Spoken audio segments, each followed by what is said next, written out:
சென்னை மெரினாவில் மீண்டும் போராட்டம் நடத்த சில அமைப்புகள் திட்டமிட்டுள்ளதாக காவல்துறையினருக்கு உளவுத்துறை எச்சரிக்கை விடுத்துள்ளது.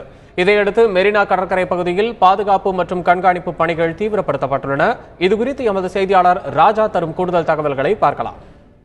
தமிழகத்தில் ஆளுநர் ஆட்சியை அமல்படுத்த வேண்டும் என சில அமைப்புகள் சென்னை மெரினா கடற்கரையில் மீண்டும் போராட்டம் நடத்தலாம் என்ற எச்சரிக்கையை அடுத்து தமிழக காவல்துறையினர் அதிக அளவில் மெரினா கடற்கரையில் மீண்டும் குவிக்கப்பட்டிருக்கிறார்கள். சுமார் 450க்கும் மேற்பட்ட காவல்துறையினர் தற்பொழுது மெரினா கடற்கரை முழுவதிலும் பாதுகாப்பு பணிக்காக ஆங்காங்கே நிறுத்தப்பட்டிருக்கிறார்கள். இதனை உயர் அதிகாரிகளும் தற்பொழுது ஆய்வு செய்து வருகின்றனர்.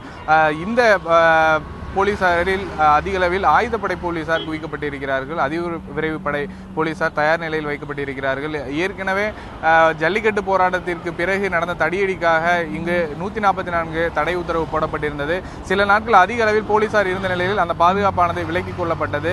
தற்பொழுது மீண்டும் அதாவது தமிழகத்தில் நிலை வந்த இந்த அரசியல் குழப்பங்களில் சில அமைப்புகள் இங்கு போராட்டம் நடத்தலாம் என்ற எச்சரிக்கை முன்னதாகவே விடப்பட்டிருந்தன. இந்த சூழ்நிலையில் அவர்கள் கூடுவதை தவிர்ப்பதற்காக அதிக அளவில் போலீசார் குவிக்கப்பட்டிருக்கிறார்கள். தந்தி டிவி செய்திகளுக்காக ஒளிப்பதிவாளர் கார்த்திகுடன் ராஜா.